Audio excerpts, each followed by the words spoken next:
Sering orang berpikir bahwa ajaran Santo Yohanes Salib adalah ajaran yang terlalu berat untuk diikuti. Karena kita tahu Santo Yohanes Salib menekankan bagaimana kita perlu mengosongkan diri dari kenikmatan-kenikmatan baik indrawi maupun rohani.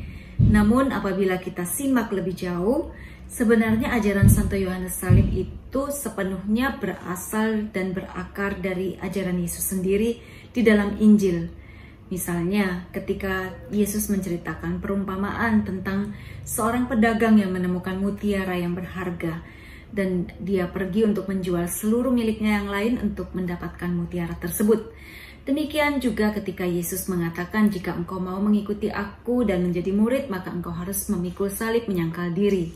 Sebenarnya inilah yang diajarkan oleh Santo Yohanes Salib, bahwa jika kita ingin bersatu dengan Kristus, kita ingin mengalami kasih Tuhan di dalam hidup kita, kita ingin sungguh-sungguh mengalami bahwa Tuhan itu hidup di dalam diri kita, maka kita juga perlu melepaskan kelekatan-kelekatan yang lain yang bukan Tuhan, agar Tuhan memberikan dirinya sepenuhnya kepada kita. Karena segala harta, kepunyaan, uang, atau apapun di dunia ini, hal rohani, ketika kita mengejarnya, ketika kita memasukkannya ke dalam hati, yaitu berupa keinginan-keinginan yang tidak teratur akan barang-barang untuk memilikinya dan menguasainya, maka pada saat itu juga kita tidak akan mempunyai tempat, hati, waktu untuk Tuhan. Barang-barang tentu tidak dapat kita masukkan di hati, mobil, rumah, uang tidak dapat masuk di hati.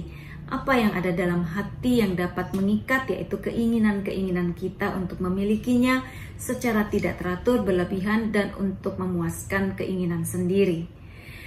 Yang perlu kita atur adalah bagaimana kita tidak dikuasai oleh harta, oleh dunia, oleh keinginan, oleh ambisi-ambisi kita untuk kepentingan kita.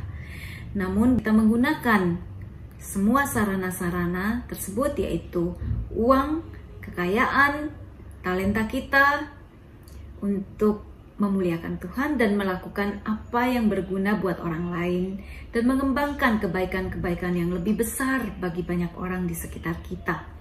Oleh sebab itu, semua harta itu netral sifatnya. Kita menggunakan semua sarana-sarana tersebut, yaitu uang, kekayaan, talenta kita untuk memuliakan Tuhan dan melakukan apa yang berguna buat orang lain dan mengembangkan kebaikan-kebaikan yang lebih besar bagi banyak orang di sekitar kita. Oleh sebab itu, semua harta itu netral sifatnya. Namun yang menjadikan hal itu menghalangi persatuan kita dengan Tuhan adalah apabila kita begitu melekat. Di mana hartamu, di situ hatimu. Oleh sebab itu, ketika kita mencintai barang-barang tersebut, yaitu menghendakinya, menginginkannya secara berlebihan, maka pada saat itu juga kita akan kehilangan damai dan kita tidak akan pernah dapat dipuaskan oleh semua itu. Ajaran Santo Yohanes Salib untuk kita mengatur segala nafsu dan keinginan itu sangat menolong kita untuk bisa tetap hidup dalam damai, tenang, dan mencapai kebahagiaan yang sejati.